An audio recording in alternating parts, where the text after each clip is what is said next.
Hello, and thank you for joining us. Today, we will be speaking with Dr. Stephen Hunt. Stephen is a writer, university academic skills coordinator, ecological activist, and radical historian. One of his main affiliations is with the Bristol Radical History Group, although today he will be speaking in an entirely independent capacity. His PhD in English literature was awarded for a research thesis on romantic ecology at the University of the West of England, and he continues to research within the ecological humanities.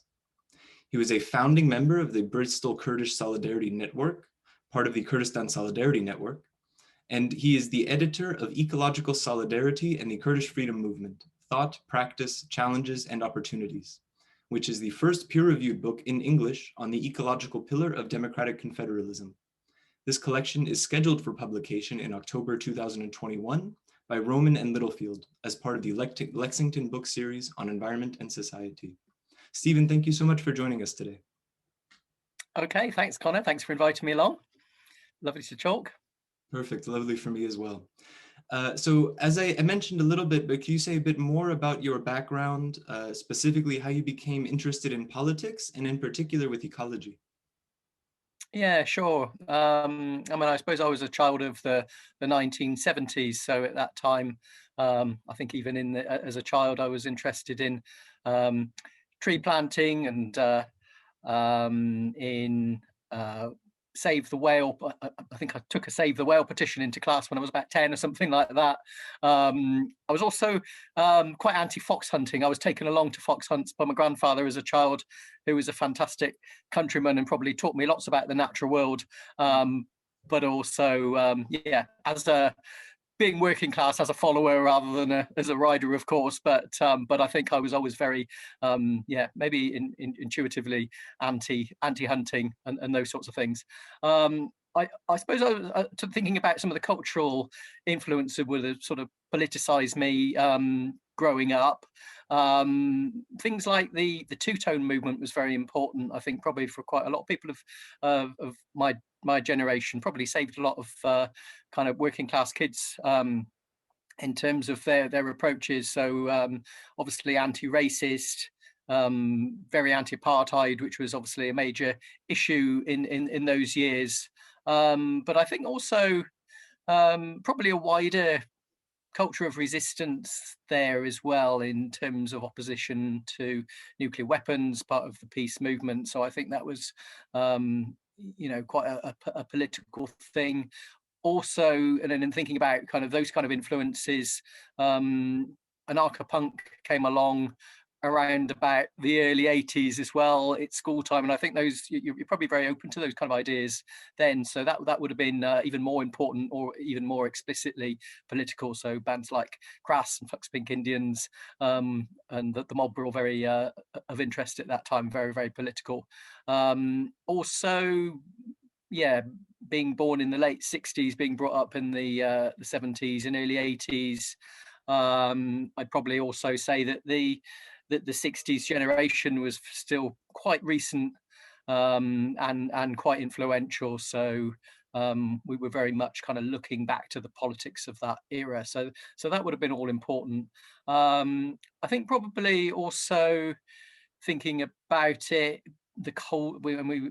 difficult even to get back into the mindset of the Cold War now. But I think that was also something that everybody, a lot of people we all wore CND badges in those days. And I don't, in many ways, I don't think that issue is less important now than it was then. But obviously politics has fashions, and that's really not the fashion at the moment. But we were certainly very, very hostile to Thatcherism and the whole that whole agenda, but also not enamored of the Labour Party or they occupied a space that was also not in favour of the Soviet Union or those Cold War politics either.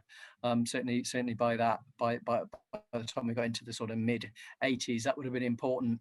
So the first political event that I remember attending was actually a meeting organised by the local Labour Party for Greenham Common Women to Speak. And interestingly, I think we're almost exactly 40 years on from the start of the first march in from Wales to Greenham at that time. So that's the first event, political event I remember going to, which would have been in the early 80s. Other political influence at that time, for sure, would have been the miners' strike. Was a fairly very, very big issue in the mid 80s, and probably really shifted my ideas as a teenager. Other things that were going on with the Thatcher government, the attacks on the free festivals. So we were attending free festivals at that time.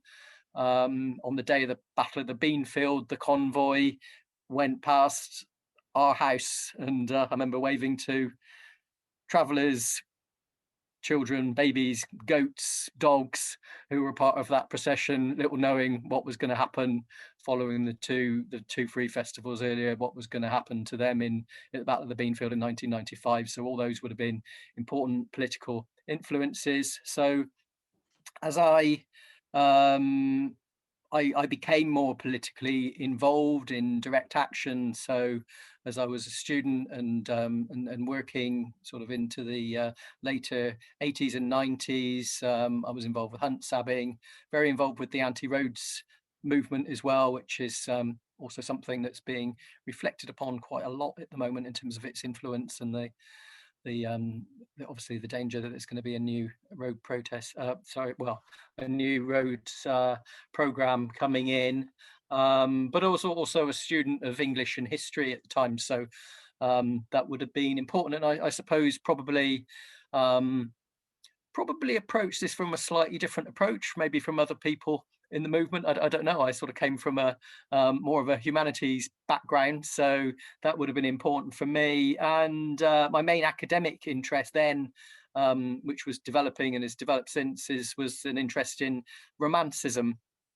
And thinking back now, I think probably romanticism was really the first generation to confront what in the Kurdish movement we would think of, or what Öcalan would describe as capitalist modernity, and he does reference that era in the sociology of freedom, and I think that was important in terms of not only rapid industrialization but also industrialism is an ideology would have been emerging at that time, and maybe the negative sides of that rapid change as well, in terms of enclosure, land grabbing, destruction of the natural world, some of the control of populations through the state apparatus of workhouses, that feeling of alienation, which probably stems from that era as well. So I think that is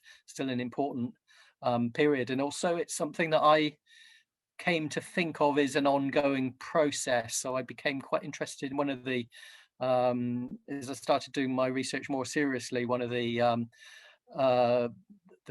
essays that influenced me was an essay called Figures of Romantic Anti-Capitalism by Michael Louis and Robert Sayer. And I suppose important to think of romanticism in that way.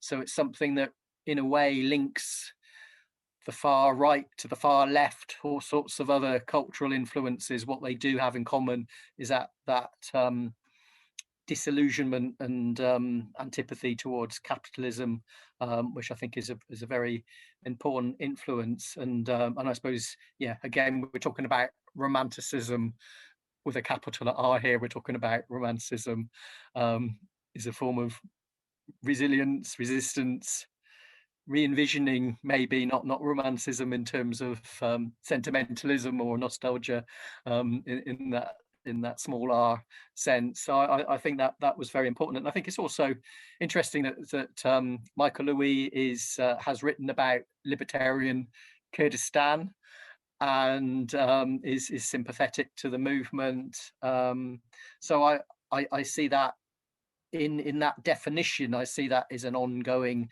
antagonism towards capitalism.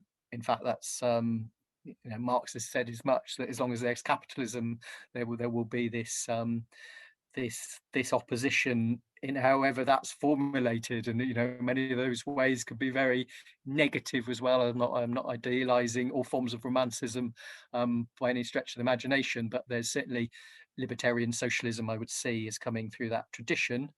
So I suppose that gives you a bit of an idea of the sort of trajectory of how I became politicized, probably like many of my generation would have had some of those influences. You from the sense that I got from what you said is that quite early on for you, ecology and politics were quite entangled with one another for you, Yeah. and that you also in your later work on the relationship between ecology and romanticism, as you also discussed a little bit. How Yeah. did you come to have this interest in romanticism in that period and in that way of thinking? Initially, I was interested in people like Shelley, Percy Bysshe Shelley, Mary Shelley. I probably discovered a little bit. Obviously, I was aware of Frankenstein, but read Mary Shelley a bit later. And there was the strong stream of socialist politics in Shelley. Shelley was also a vegetarian, so I remember doing my undergraduate dissertation on Shelley as a vegetarian, which again hadn't really been talked about that much in those days. But I suppose I wasn't interested. I was interested in the kind of the animal liberation, cruelty aspects of that, but actually seeing that as a bigger. I mean, for Shelley, that was a part of a bigger way that there were raised bigger issues about the human relationship with the natural environment, which I think were important and probably made me open to trying to make the connections between what was going on culturally around me and the academic interests that I was interested in. So I suppose that kind of synthesis was always important. And I was interested in independent reading things like a magazine called Green Line, I seem to remember. Peace News, other literature that was around at the time was, and I suppose those sorts of things trigger your interest in the wider philosophy and theory that stems from. So possibly I would have discovered Murray Bookchin's ideas through that. I mean, I was lucky enough to hear Murray Bookchin speak at Bristol University. So some friends organised Murray Bookchin to come to Bristol University in probably about 1989, 1990. So I was very interested in those ideas. At the time, I probably wouldn't have known quite how significant that would have been. Thinking back now, I'm very pleased that I saw him and sort of heard him speak firsthand. I don't think I would remember what he said now. I'm sure if I took any notes from that event, they're long gone. But one of the people that organised that, in fact, was Derek Wall of the Green Party, who I shared a house with for a while, and he is also somebody that's I think he's probably done one of your interviews. Actually, he's been very supportive of the Kurdish movement in recent years as well. So that, in a way, we may not have known much about the Kurdish movement at that point, but we were, aware of Bookchin during the 1980s onwards. So maybe when some of those politics came along, that was quite attractive to us, and was quite satisfying that some of those ideas were being put into practice. Certainly romanticism was probably one of the frameworks of interest for me, because that was my interest in terms of English and history at that time. Mhm.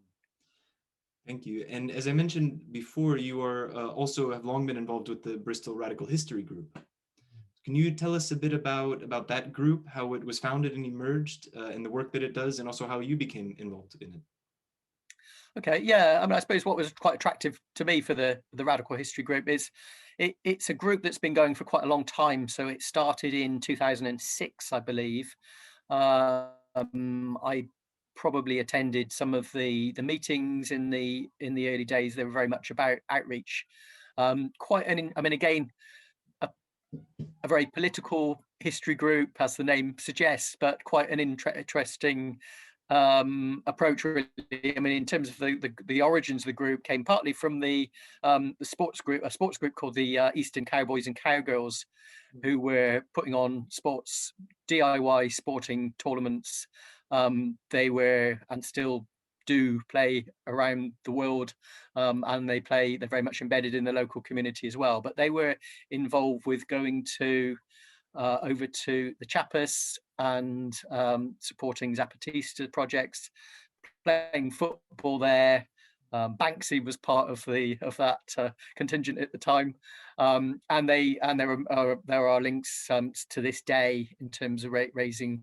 There's a group called Kiptic, which is connected, which is still raising money for the Zapatistas to this day. So that was one of the origins of the history group. Was kind of really a few old punks who were involved with a radical football team, who also had started a reading group.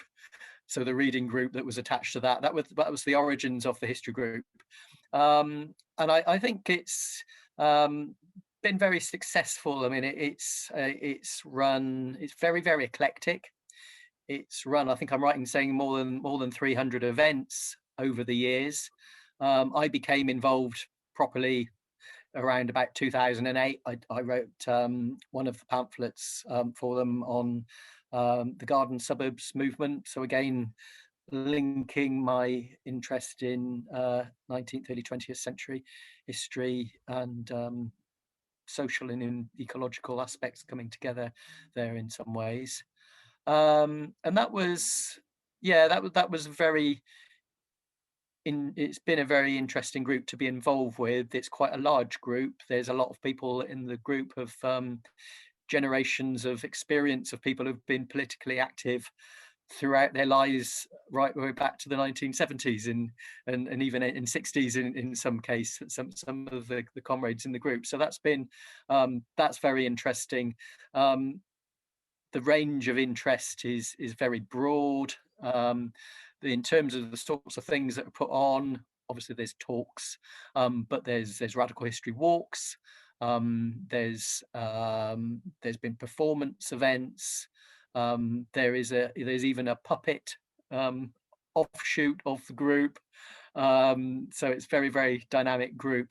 Very much about, probably, even though it comes from an activist sphere, very much about trying to get outside of the comfort zone of activism to a certain extent, and being very much public facing. So one of the things that we were involved in, I've been quite heavily involved with, is putting on Bristol Radical History festivals. So those are put on through the M Shed, the City Museum. Obviously, we've not been able to have a face-to-face one over the last 18 months or so, but we would attract more than 1,000 people along to those events, and those have been very successful. And really nice to actually bring in obviously people involved with and interested in radical history and other activist groups from far and wide, but actually really just bringing a lot of people who are interested in ideas, interested in reading, interested in history, finding out about their local communities. So I think that's a really, really good aspect of the Bristol Radical History Group. I mean, we have put on Kurdish related events as well. So Jeff Miley gave a talk for us some years back. We've put on Kurdish films. So that's really, we're very internationalist, but also very interested in local issues as well. So that's been check them out. I would say to anybody, see what's available. Most of the films that most of the events we try and record as well. So the discussions that are made, which I think is very important. Great, and we will provide a link for the Radical History Group down below that we will publish alongside this. Yes, as well, so people can look and check it out. And I wanted to ask you, as you mentioned, you had come across Murray Bookchin and the ideas of social ecology at an earlier period, and how then did you come across the Kurdish movement? If you could say a bit more about what inspired you to become involved. And additionally, I want to ask you here, if you could say a bit about what you make of the writings of Öcalan. You mentioned briefly the sociology of freedom, but the broader project of his, you can say. Okay, sure, yeah. My first encounter I remember with the Kurdish movement at all was probably was an event in the 1980s, which was around threatened national identities and ethnic groups. And I think I probably attended because there was a talk about Tibet among those talks, which was most likely would have interested me. But there were other speakers. There were speakers on East Timor, was a very big issue in those times, and also there was a speaker on Kurdish issues in Kurdistan as well. And thinking back, that was at that time, that would have been in the height of the absolute height of the conflict, probably in the late 1980s. So that would have been my first, the first encounter I remember. The other thing that really sticks in my mind is being interrailer backpacker in 1992 and traveling to Istanbul with a friend, and we at that time during the summer, and we probably stayed very cheaply. We sort of slept on the top of this old building which was accommodating backpackers, literally sleeping on a space on the roof, and going out to find something to eat with my traveling friend, and coming back, and there was a furious argument going on, and somebody had raised the issue of the treatment of the Kurds, and the hostel, the young guy who was running the hostel, was in the middle of a livid tirade about this issue, a Turkish guy, and obviously that was quite memorable. I don't know, just stuck in my mind. Sometimes the significance of these events sort of comes to you later. But I suppose my own more direct involvement was with the, as probably for many people, was the Battle of Kobani, 2014, being very aware of that. I think particularly if you're aligned with broadly libertarian, socialist, ecological circles, that was obviously a fairly major issue at the time. Even one of the rare times when it even made the mainstream media as well, and people were very aware of the horrific situation at that time, and obviously everything that unfolded from there. So that would have been my initial involvement. I think probably I was already interested in the ideas of people like Murray Bookchin, John Clark, another social ecologist who I admired. I suppose that obviously brings us to the connection with Öcalan. Again, I suppose this is why I'm probably maybe approaching this from a slightly different way, because obviously a lot of the writing about that issue has been around the conflict. It's been about the women's liberation movement, not so much around the ecology up to now. So that was, but for me, that was my kind of, that was where the links fell into place, and that was my kind of trajectory in. So I started to be interested in those comparisons. I think I would have heard other speakers. I think I heard Zahir Bahir speak, and maybe Elif Sarakan in the kind of couple of years after that, and became more and more interested in those, in the sort of interested in ecology, the interest in the similarities with Bookchin, obviously, in terms of the Marxist heritage, and then the sort of critique and reconstruction from then was very interested for me. Both of them in many ways involved with the sort of upsurge in political activism from the 1960s.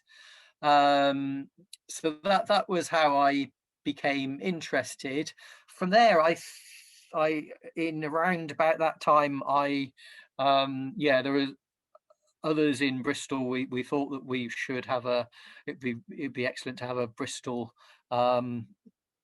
group to rather than having one-off events, have something a bit more ongoing. So we started to talk about putting a group together. The other thing for me was once I started to read up on the ecological pillar of the of democratic confederalism and Öcalan's ideas, I didn't really find that much. I mean, as an English speaker, I'm sure there's other in other languages, it's there. But as an English reader and speaker in 2016, there were articles about the dams, the opposition to the dams. There would have been articles about forest fires. The Mesopotamia ecology movement was already in existence, so there would have been little snippets of, but sort of blogs, maybe things on social media, maybe press releases by the Mesopotamia ecology movement. But there was no real, nothing that really kind of brought all these things together. So at that point, I started to write a scoping article at the end of that year, early 2017, about this issue, which Capitalism, Nature and Socialism was interested in and published, and that generated quite a lot of interest and attracted interest. And I suppose, thinking back, groups like Make Rojava Green Again didn't exist at that point, but I think they were formed in 2017, 2018. So then it became, there's obviously been a little bit more, quite a lot more information coming out subsequently. But I realized there still wasn't really more of a kind of comprehensive peer-reviewed piece of research on that. So that was of interest to me.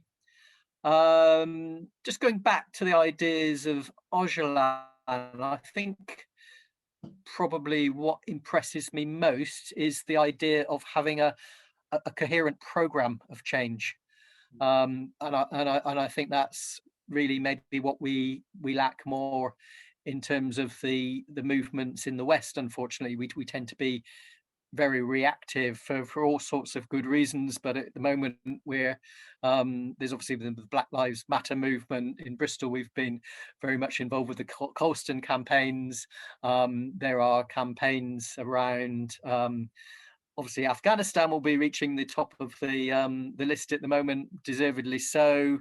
There will be the Kill the Pill movement has been very important here in Bristol and in the UK as a whole, but we tend to be reacting, and I think actually it's really important that we have some kind of proposals for change as well, if we're going to make any really solid progress in the longer run. And I'm quite actually, maybe I'll just one thing I would cite, actually, I've just got I mean, it was lucky that the English translation of the Sociology of Freedom came out last year, and it's probably, there's as many ecological writings in English from Öcalan in this book as anywhere else. And in some ways, the movement was very influenced by the growing anti-globalization movement. Was probably one of the an early influence of the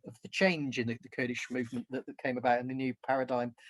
And I was quite struck by Öcalan writing, "I'm astonished by the slogan, 'Another world is possible.'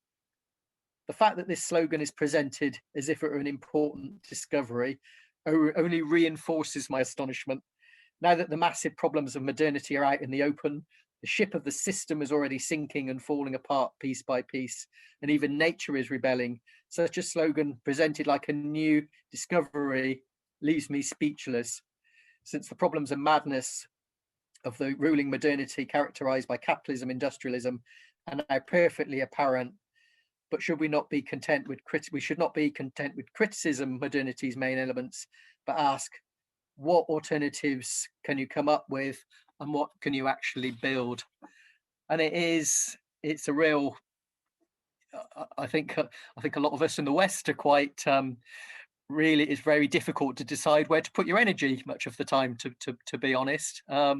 and I think we really do need to think about building up the infrastructure. And I suppose in some ways that's why I've probably been involved with the Radical History Group for several years, because it's been there for the long run. It's doing the right things in terms of community outreach, and it's sustained itself, because I think we're very, I mean, it's one of the things that is in the fourth capacity, cooperation.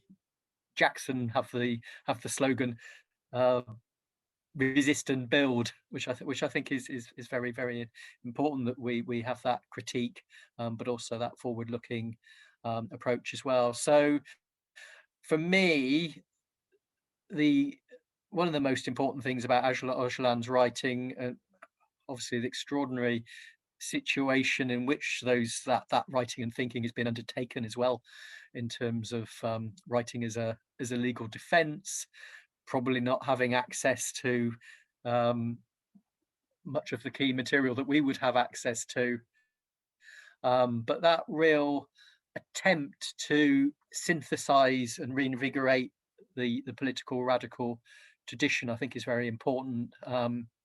So democratic confederalism, those pillars of women's liberation, the direct democracy, and the ecological pillar, bringing that together and underpinning that with ideas around the solidarity economy, so a needs-based economy, I think is very important. The structures of the Kurdish ecology are very important as well, but obviously that's only really been possible in some ways because there's that really long, solid tradition of resistance and resilience there.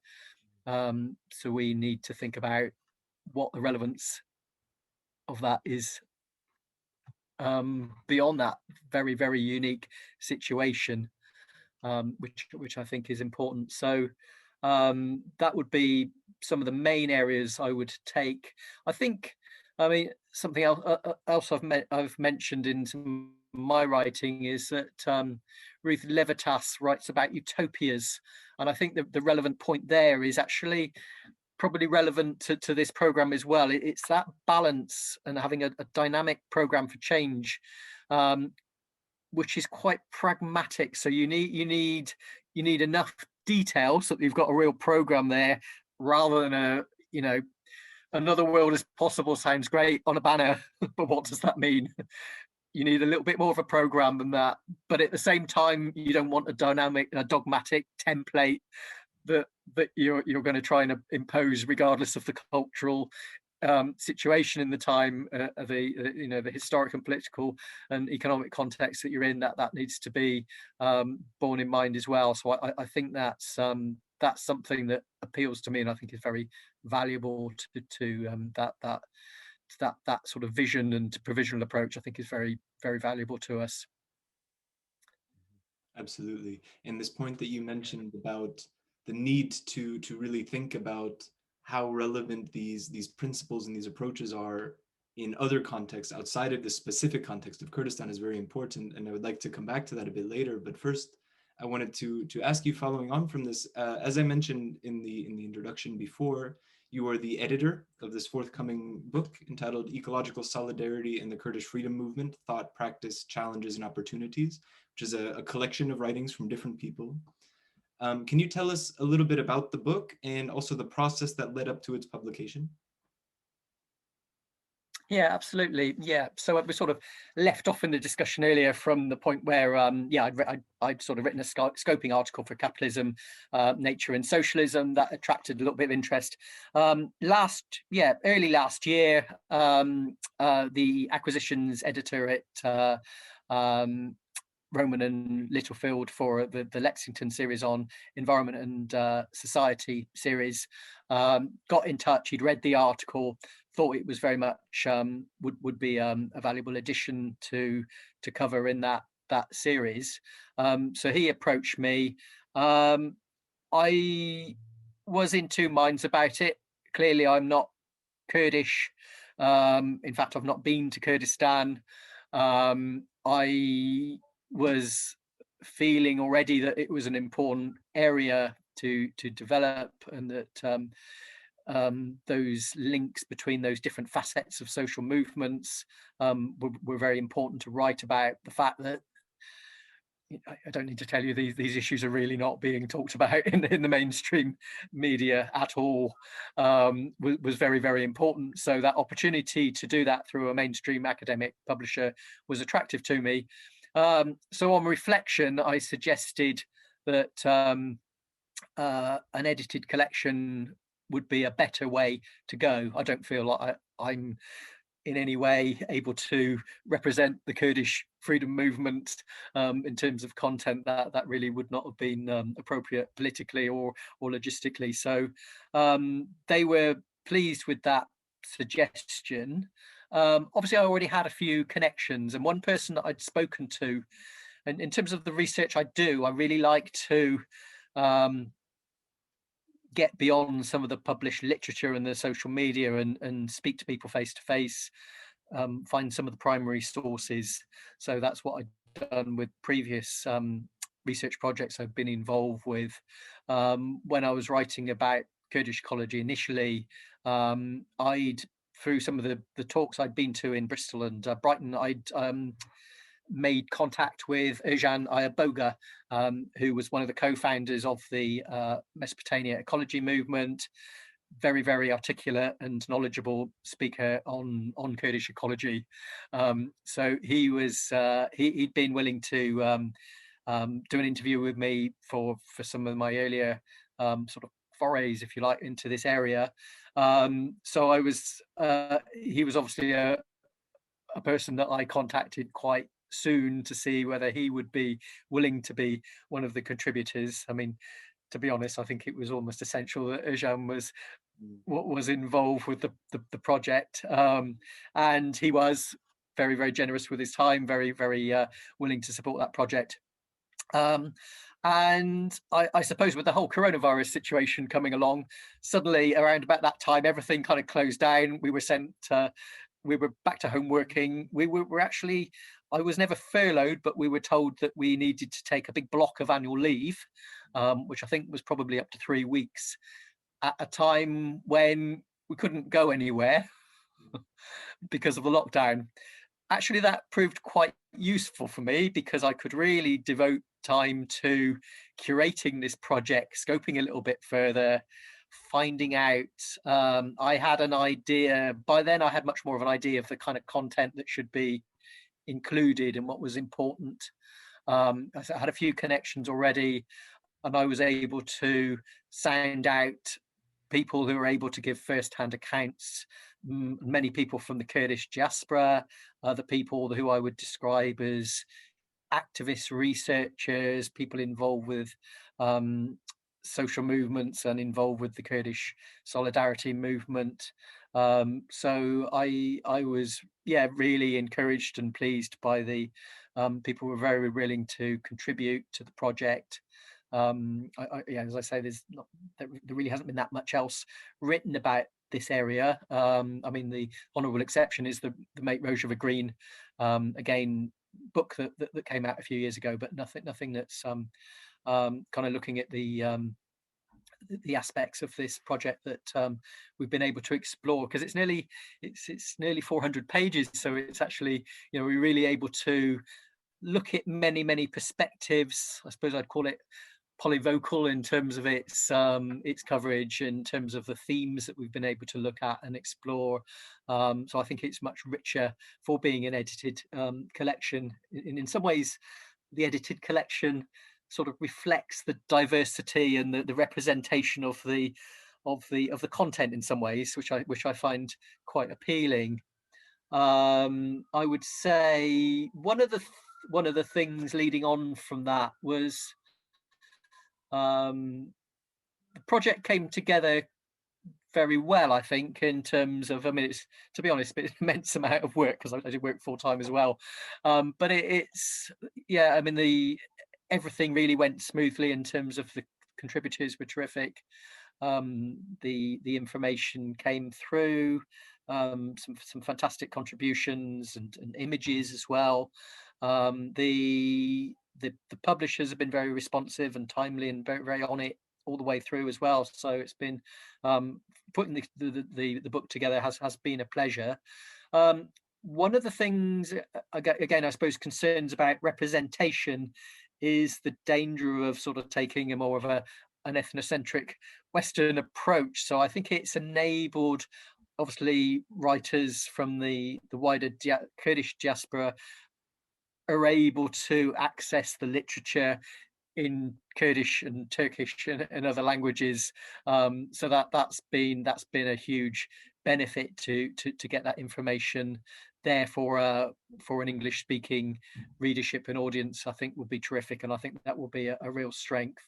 I probably learned from scoping this issue, I said nothing about Alavism, Kurdish Alavism in my initial work at all. It was very much Bookchin focused, and it was very much sort of looking at Öcalan's encounter with Bookchin, the way that was developed, the way that was recommended to the Kurdish Freedom Movement.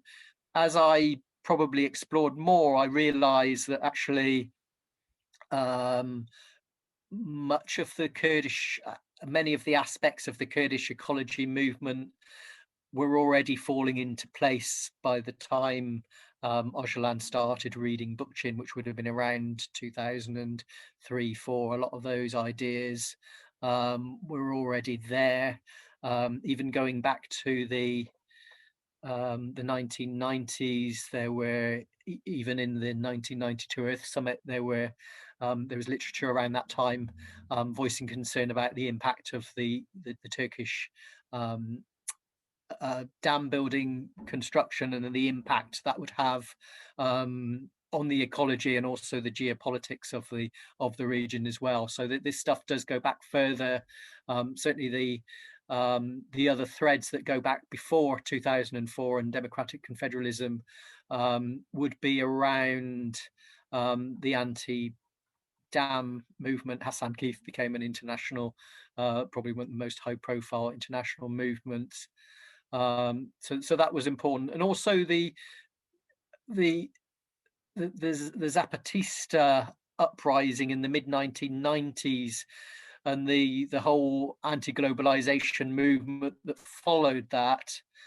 Obviously, that had an influence on the Kurdish movement as well, and that was another crossover. And having Gunsa writes about the Kurdish movement. I don't think this is something that's forthcoming in translation, but back as far as 1994, Öcalan was referencing the damage to the natural world that was going on. So I think that's quite an important corrective to start to bring these other elements in. So that's to celebrate Bookchin and that very fruitful engagement and development, but also to look at other aspects of that, I think is very, very important as well. So to talk about the book a bit more. So it's coming out in October. Just a bit of breaking news. I've just found out today that there will be a paperback edition at some, in due course.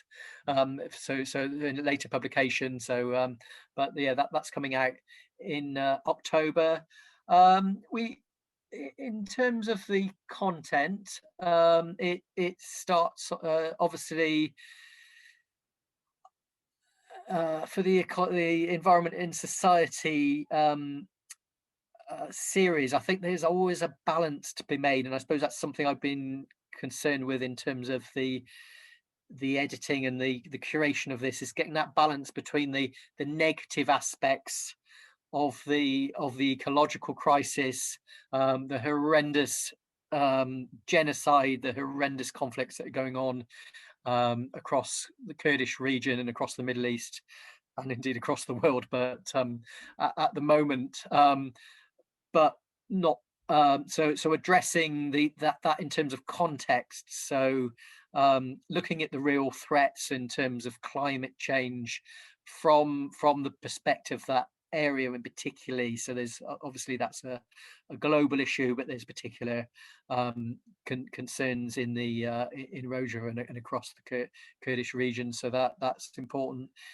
Air pollution, again, that's I mean, there's research that's coming out recently that we've known it's a horrendous issue for years, but whereas the estimates were something like 4 million a year, there's now estimates in the peer review research saying that there's 8 million people a year are dying globally from air pollution.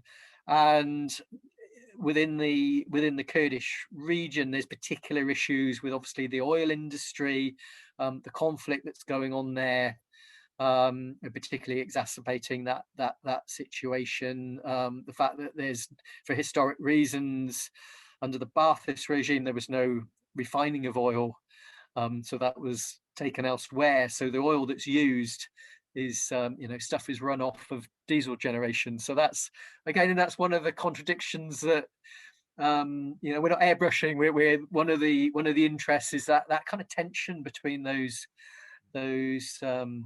issues that's going on, the loss of biodiversity. So just a survey I did based on the International Conservation Union for Conservation of Nature, the Red List. There's it seems to be about 143 species that are threatened in the broad Kurdish region, and that is from ecological destruction, loss of habitat, overgrazing, issues around the conflict, infrastructure, mining that's going on.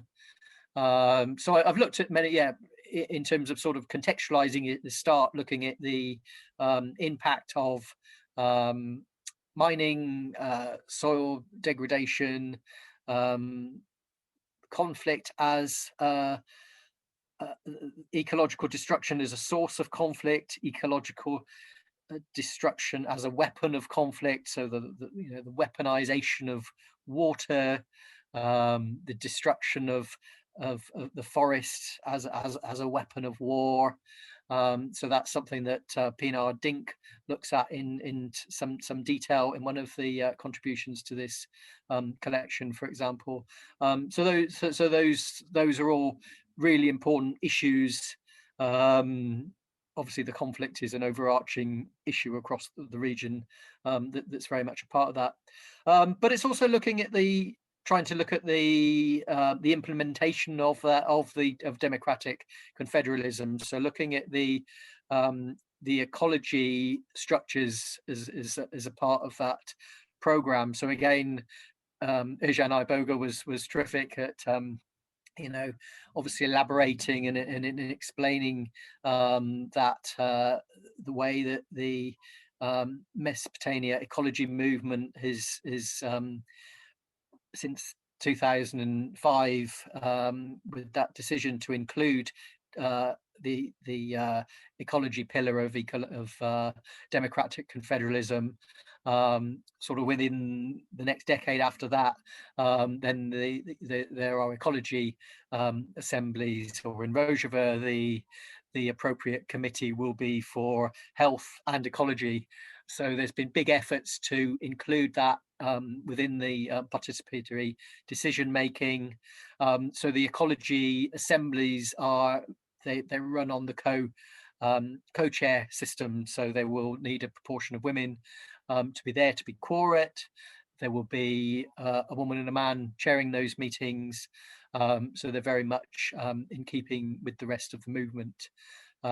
Obviously, the ecology is the least high profile and probably one of the areas that least progress has been made with. But, we know that the cooperatives that have been set up, a lot of the work has to be around basic survival of the democratic experiment that's there. So, I'm sure that's been covered in many of the other interviews you've done, but that's certainly the context for what's going on. So, but I have certainly tried to look at and explore some of these positive areas as well. So we've had some contributions around the community gardens of Ahmed is an interesting one that Clemence Skelber Yuckel was able to contribute, work on the women's cooperatives from Aziz Aslan, Fabiana Sioni and Dominica Patacini have written about first-hand accounts of what's going on in Jinhua, the women's eco village, which has been quite a high-profile part of the women's movement, and also the way that the women's movement and the ecology movement are very much, I mean, we talk about these things separately, but in practice, these things are very much meshed together and complementary initiatives. So that's been important.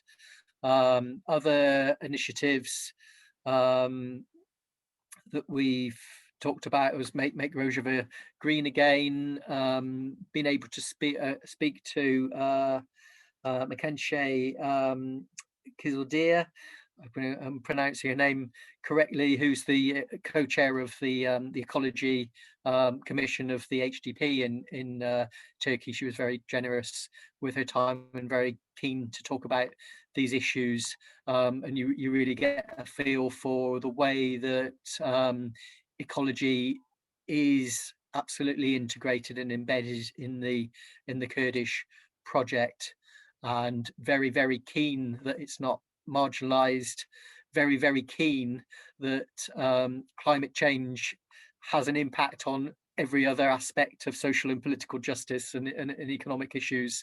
So very keen to keep climate, that one thing that they've been trying to do. Obviously, the Turkish government, the AKP, is trying to suppress that party at the moment, but one thing that they've been trying to do is to keep on track, make sure that climate change is there in the forefront of the debates that are taking place. So that's a very another very impressive way that that these positive projects are being taken forward as much as they can in the circumstances. That's great. Thank you. This seems like a very yeah, hopefully that gives you a bit of a feel for the book. Yeah. Absolutely. But discussion about the theory as well. So we've looked at the contributions from Federico Venturini and Jihad Hami and Anjin Sustam and Nicholas Hildyard, who have all written about some of the theoretical context for what's going on. Then we've looked at the threats, or I did an overview of the threats at the start, and then moving on to look at these more positive projects and think about, well, how does this work in practice? What are the practical experiences, and what are the challenges that confront those attempts to implement some of the philosophy and theory in practice? Absolutely.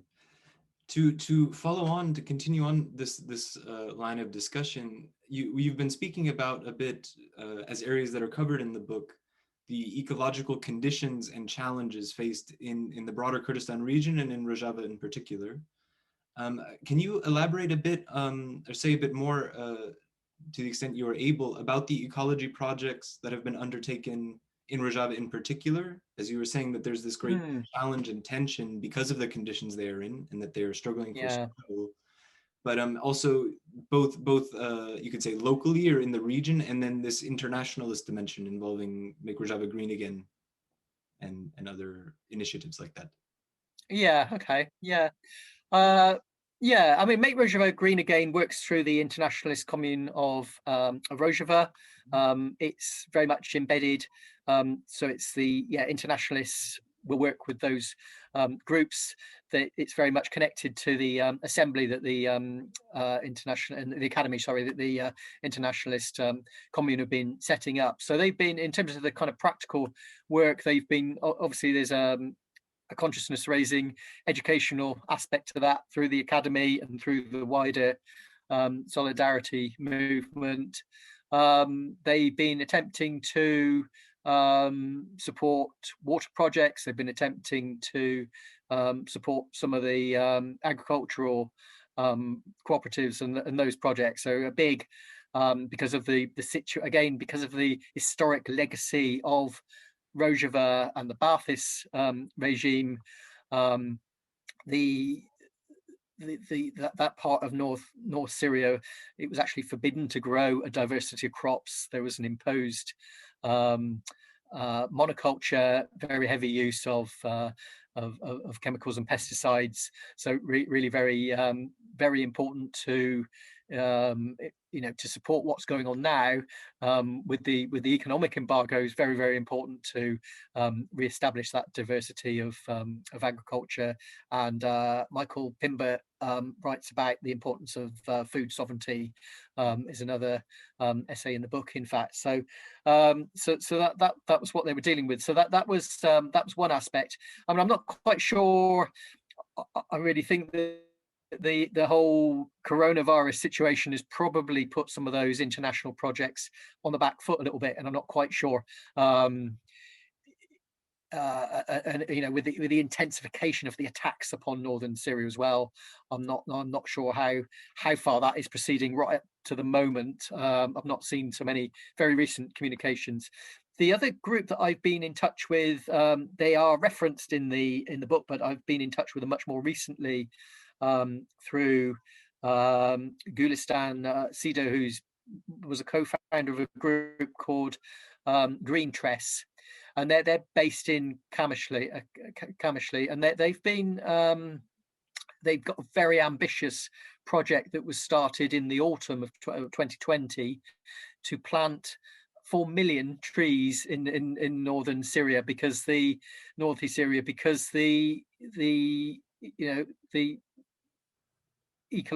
the environment there has been destroyed by the conflict, by the ongoing climate threats and environmental destruction, and the historic legacy of the treatment of that area as well. So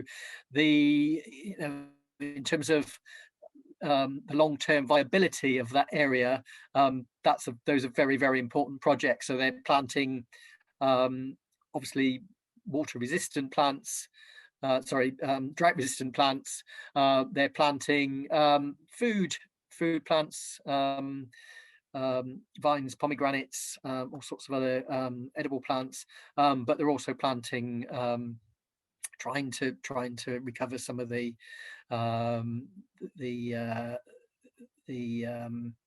indigenous vegetation of the area as well, which has a knock-on effect for the economy. It has a knock-on effect for the health service. It's part of it. There are connections to the University of Rojava, so that has a consciousness raising and an educational dimension as well. The women's group movement have been very involved with. I mean, another project in Raqqa that's been trying to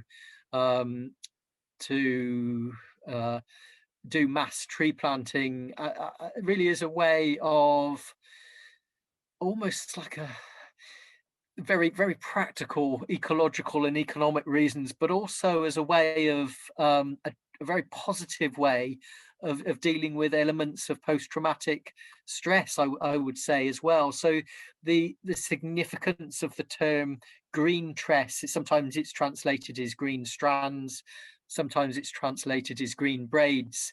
It references the Yazidi people who had traditional strands in their hair. I believe the women whose partners had been, husband and partners had been martyred, would cut off their braids, leave them on the graves, and then take up the armed struggle in some cases as obviously to survive the horrific genocide that was going on, particularly against the Yazidi people. So some of the areas in Raqqa that are being reforested would have been mass graves during the ISIS occupation. So you can see that the ecological aspect of this, the social and political struggle and women's liberation are all absolutely meshed together in these projects that are going on. So that has been, I think some of the challenges are obviously expertise, managing to scale up those kind of projects. They've got some nurseries involved. They're in, well, certainly the Greentress are working with the administration, but very much independent of the administration. the administration doesn't have funds for supporting these projects, as you can well understand. They're trying to raise the profile of these projects internationally. Very, very difficult, because, as I've mentioned a couple of times, there is very little media discussion about what's going on in that Kurdish area. Even within the ecology movement, the Kurdish issues there's been some, efforts to start Fridays for a future within Rojava, and also the Kurdish Solidarity movement has intervened or given talks, or had some platforms within the wider groups, like the Extinction Rebellion. But the profile of what's going on there is very, very low. So I think it's that would be another real challenge for them, is to get that information out, and to sort of break that isolation, so that those projects are not just going on there. I think they would probably say the most important form of solidarity is also to make things happen here in the West. That's the really important thing, which takes us back to building capacity. It takes us back to learning from some of those very advanced approaches that are going on in terms of the decision making operations, the element of important element of community of defense, ideas like tech mill, the idea of radical constructive critique and reflection. It kind of feels to me as if that's been really taken to a very sophisticated and new level, and is really embedded in what is going on there, and something again that we can not just pinch, but we can really kind of reflect upon and learn from in the West, in the ecology movements of the West, and in the broader social movements of the West. But I think I think Greentress is a really nice, tangible example of a project that is underway, and we need to know about this stuff. Yeah, absolutely. So I wanted to shift a little bit towards the global dimension of the issue. As you mentioned, both Fridays for Futures and Extinction Rebellion, there has been over recent years a large uptick in global climate movement, climate mobilization, especially around the revelations coming out around climate change. What do you make of the current ecology movements and mobilizations, both in the UK and globally at this stage? I would say it's very much in flux in some ways. I mean, in some ways you can say, well, in the UK, I mean, I'm really only speaking for the UK, that we were more advanced in the late 1980s before climate change was even. Obviously, we knew about climate change much. There's an argument that we knew about climate change in the 19th century, and we certainly knew about there were certainly models of the greenhouse effect going back to Svante Arrhenius at that point. But and if you look at public attitudes, there's I think it was 15% vote for the Green Party in that year, which isn't the be all and end all, but it indicates that the profile of the Green movement there, if you're just talking about the ecology movement at that point. Obviously, the Extinction Rebellion has really managed to, well, it did a year or two back, before coronavirus and before a real backlash from all sorts of, I mean, probably don't even get into that, but all, from within and from without, there was a real backlash, like any movement. I think probably critical solidarity is the way to go. Certainly, there's lessons to be learned when you manage to scale something out up to those kind of numbers. The the politically pure political ecology philosophy isn't going to be there to the same extent. There's going to be all sorts of messy compromises that come from that. So I think in some ways, in terms of climate change, I think the argument, very few, even climate deniers, are arguing that it's not happening anymore. That ground has shifted.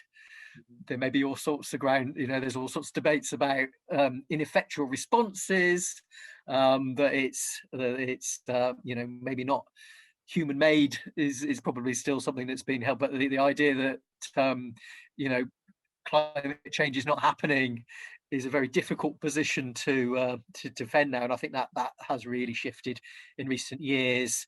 I suppose I was quite keen, in some ways, that this perspective was part of that debate, and that some way, in just having conversations like we're having now, the kind of political aspects of the ecology movement were there, and that those, which I think are really, the ideas of social ecology, I think are very, very important, looking at the kind of deep historical roots of the issue that we find ourselves in. And I think maybe that's, I mean, again, I don't want to be overly negative about big groups like Greenpeace, but in many ways, Greenpeace was probably more effective in the early in the 80s and 70s, 80s, 90s than it is now. I don't really hear Greenpeace being talked about. They don't really have that kind of profile. I think that's partly because they've become very much very professional, quite very centralized. They're all centralized to a certain extent, almost mirror, I mean, some ways for good reasons, mirroring the kind of corporations that they're up against, and that kind of level of slick communication is great, and that they've got that evidence base there. But we're 50 years on from the appearance of the Green movement in the late 60s, early 70s, and it really feels to me that we need to think about this in another way, which again is this is all part of that conversation about how we do that. So when the Extinction Rebellions happened a couple of years ago, I suppose the way I was, where do you put your energy in those situations? Do you stand outside? do you get involved but you're not quite sure about some of the stuff that's going on? And they're very broad movements. There's all sorts of debates going on, which is very healthy, I think. The history group, one of our radical history festivals, we put on a history of the ecology and direct action movement as part of that, so we could kind of get first-hand accounts and try and bridge different constituencies, which I think is always really, really important. The other thing that I thought was important, was the IWW, the Industrial Workers of the World, have a ecological committee working with them, caucus I think they call it, and they've been so here in Bristol there was Earthstrike was connected to the IWW, and I suppose that was again trying to maintain the political ecology, which is kind of lacking in the mainstream ecological groups, but linking that back to the wider union movement, linking that back to the labour movement, trying to keep that real, trying to keep the social justice aspect of that in there. I don't think Earthstrike, I mean, there was the Earthstrike Day. I'm not sure if the Earthstrike you don't really know which groups are going to emerge from that, and I'm not sure that a strike really became that prominent. Maybe it still will. Maybe it's time will come. One of the things we were trying to do that was create something called the Green Charter, trying to look at building capacity, trying to talk about probably what in the 70s activisms or 80 activism they would talk about is transitional demands. What can we achieve? What we're not going to have. It doesn't feel like we've got the preconditions for a sudden overnight revolution in the West. What can we do that is not going to be, on the one hand, reformed and co-opted, on the other hand, is not going to be a splinter activist group that isn't going to be around for very long, is not going to scale up. So what can we do that is not just about individual activism, writing to your MP, recycling your bottles, nothing wrong with any of that, but we need a bit more. What can we do that if we work collectively, we can actually implement with the proportion of the population that are already on side, working in solidarity at once, that will make a change? And I think that's something that we can learn from the Kurdish movement. And I think those I was likening it to the 19th century, the great 19th century social movement, the Chartist movement, having 6 demands that people can kind of agree and work around, I think is very, very important. And I think that probably even groups like Extinction Rebellion tell the truth. It's basically a very radical lobbying organization. I don't really see much of a vision of what we're trying to move towards. And I think I don't think they see that as their role. And I respect that. I don't think that's what they're about. But I think that needs to be a part of the mix as well, alongside groups like Greenpeace and Extinction Rebellion. We need some other politically informed mass movement. We've probably been, I'm sure that social movements and the left and the ecology movement have been talking about that for decades. I don't have all the answers, I'm afraid, but I think that feels like the most constructive and productive approach. And again, that's why I'm very interested in the level of analysis and philosophy that's coming out of that interchange between social ecology and the Kurdish movement. I mean, David Harvey, for example, has said that Murray Bookchin is probably the most elaborate, ambitious, thought out iteration of how we do this stuff in practice. And then, over the subsequent years, there's been lots of critique of building upon that, pulling Bookchin apart. Öcalan has been a part of taking that and developing that in other areas. Maybe really highlighting the anti-patriarchal aspect of that and making that really key is something that was there in terms of the critique of hierarchy and domination, but has really been mainstreamed and really been developed much more in subsequent years, partly through the Kurdish Freedom Movement. Absolutely. And to echo a point that you made before, the importance in the approach of the Kurdish movement of looking at how issues intersect with one another and taking this kind of integrated approach with the view towards the effort to build an alternative as opposed to just formulate criticism. So in that, the final question I wanted to ask you is on this question of organization, and which is importantly connected to the question of what kind of view you are taking, if it is towards the development of an alternative and the building process. What sort of inspiration do you think movements in the industrialized Western first world, so-called, like in the UK, can take from the organizational strategies of the Kurdish movement, the democratic confederalism? As we were saying, I think it's very different context of Kurdistan to this part of the world. Absolutely. Yeah.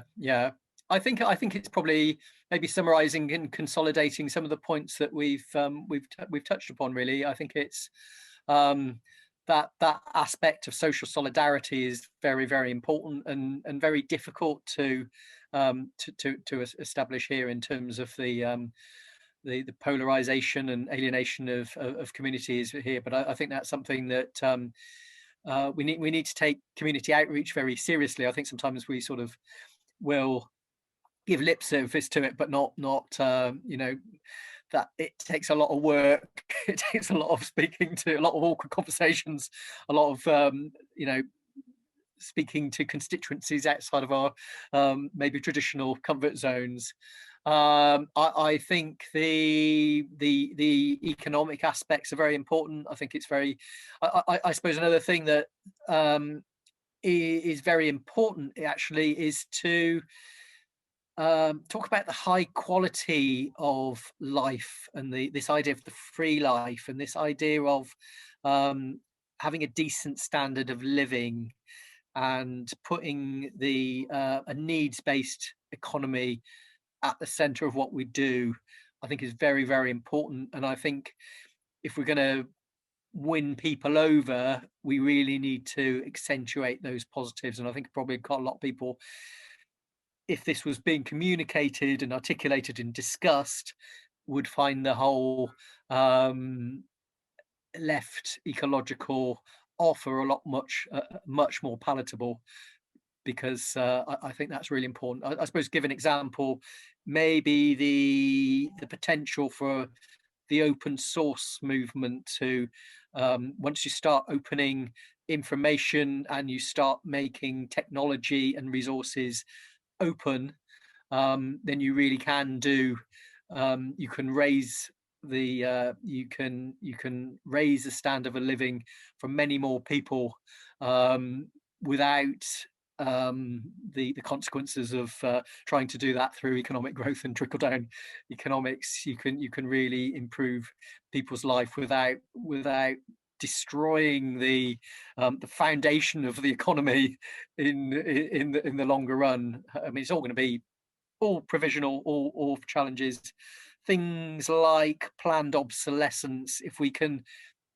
design products that are fabulously aesthetic looking and, you know, nice things to have, but also will survive from generation to generation, if they can be future proofed, but also be that really inverts the stuff that we're kind of saturated in the consumer society, you know, which really that feels like a way that we can really improve the quality and the joy of and conviviality of life, is a really important thing to get across, because otherwise this is going to be a very sad offer. I don't know whether the answer in terms of propaganda is to